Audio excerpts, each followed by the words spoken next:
2019 ఎన్నికల్లో జనసేన అధ్యక్షుడి హోదాలో భీమవరం గాజువాక నుండి పోటీ చేసి 2 చోట్ల ఓడిపోయిన తర్వాత 2024లో జనసేన అధ్యక్షుడు ఎక్కడి నుంచి పోటీ చేస్తారు అని అందరూ ఎదురు చూస్తున్నప్పుడు ఆయన ఇంట్రెస్టింగ్గా తన సామాజిక వర్గం ఓట్లు ఎక్కువగా ఉన్న పిఠాపురాన్ని ఎంచుకున్నారు. పిఠాపురం ఎంచుకోగానే అక్కడ తెలుగుదేశం పార్టీ వర్మ చాలా బలంగా ఉన్నారు. తన సహకారం లేకుండా ఈయన ఎలా గెలుస్తారు అని చెప్పి అందరూ అనుకున్నారు.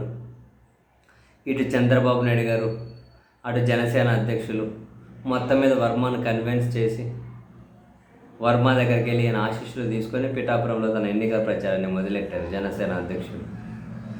సరే, ఈయన ఎన్నికలు అయిపోయింది, అంతకుముందు అందరికీ తెలిసిందే. తర్వాత ఎమ్మెల్సీ ఇస్తామన్నారు. వర్మకి ఎమ్మెల్సీ ఇవ్వలేదు. ఇవ్వడం వెనక జనసేన అధ్యక్షుడు, ప్రస్తుతం ఆంధ్రప్రదేశ్ ఉప ముఖ్యమంత్రిగా ఉన్న వ్యక్తి ఉన్నారు. అక్కడ వర్మ కనుక పదవి ఇస్తే ఆయన ఒక పవర్ సెంటర్ అవుతారు. సో అక్కడ వర్మను శూన్యం చేయాలి, సున్నా చేయాలి అంటే ఆయన పనులు ఏమి జరగకూడదు, ఆయనకి ఏమి పదవి ఇవ్వకూడదు అని జనసేన అధ్యక్షుడు భావించారు. అందుకని వర్మకు ఎమ్మెల్సీ ఇవ్వలేదు అని ఓపెన్గానే చర్చ జరుగుతుంది. అంటే నాగబాబు గారు అయితే మేము ఎవరి వల్ల గెలవలేదు, అలా ఎవరనుకుంటే వాళ్ళ కర్మ అది అని అన్నారు. అండ్ పిఠాపురంలో జనసేన ఆవిర్భావ దినోత్సవం జరిపినా కూడా కనీసం వర్మకు ఒక కృతజ్ఞత కూడా చెప్పలేదు. ఇదంతా ఒక ఎత్తు అయితే వర్మను వాడుకునే విధంగా వదిలేస్తారా అని తెలుగుదేశం పార్టీ క్యాడర్లో కూడా వర్మ మీద సానుభూతి పెరుగుతూ ఉన్న వేళ ఆ సానుభూతి పెరిగితే అది మన మీద వ్యతిరేకతగా మారుతుంది అని భావించిన జనసేన కోర్ టీం ఆ వర్మ మీద సానుభూతి పెరగకుండా అంటే ఏం చేయాలి? వర్మ లింక్స్ వైసీపీతో కలపాలి. ఏదో సోషల్ మీడియాలో వాళ్ళలో వీళ్ళు కలిపితే పెద్ద ఇంట్రెస్టింగ్ మజా ఉండదు కదా అని ఆ వర్మకు వైసీపీకి లింక్స్ కలుపుతూ జనసేన నాయకురాలు ముద్రగడ పద్మనాభం గారి కుమార్తె క్రాంతి బార్లపూడి తాను ఒక పెద్ద ట్వీట్ చేశారు. ఇంకా ఆ ట్వీట్ని Janasena social media PR team అంతా పట్టుకొని తెలుగుదేశం పార్టీ వాళ్ళతో కూడా అదే కాంటెక్స్ని ప్రచారం చేద్దామని చెప్పి ఆలోచన చేస్తూ ఉన్నారు. ఆమె చేసిన ట్వీట్ ఏంటి?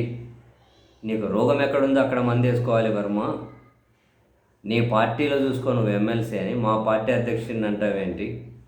మా పార్టీ అధ్యక్షుడు రాష్ట్రంలో అధికారంలోకి రావాలి అని చెప్పి ఎంతో త్యాగం చేశారు.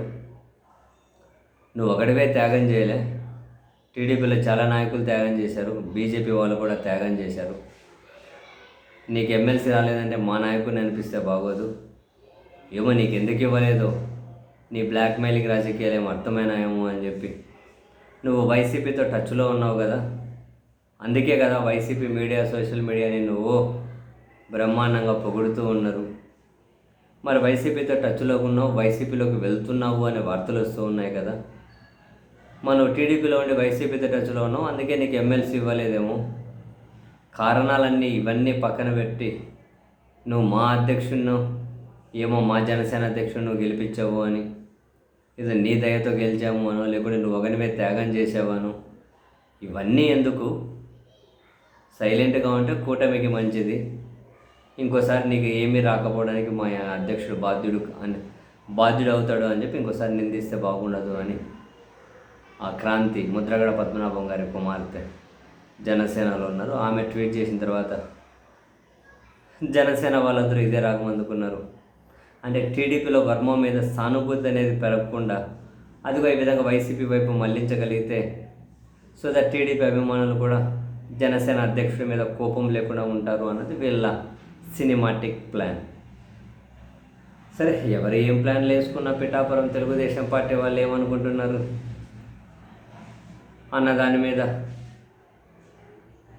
నెక్స్ట్ పిఠాపురం రిజల్ట్ అనేది డిపెండ్ అయి ఉంటుంది అని ఏమి అంటున్నారు. ఎవరు అవునన్నా కాదన్నా పిఠాపురం మా అడ్డానే, నువ్వు అక్కడ సున్నా అవుతున్నావు అని చెప్పి ఏదేదో ఫ్రస్ట్రేషన్లో మాట్లాడుతున్నావు అన్నట్టు వర్మను జనసేన కీలక నేతలే డైరెక్ట్గానే టార్గెట్ చేశారు.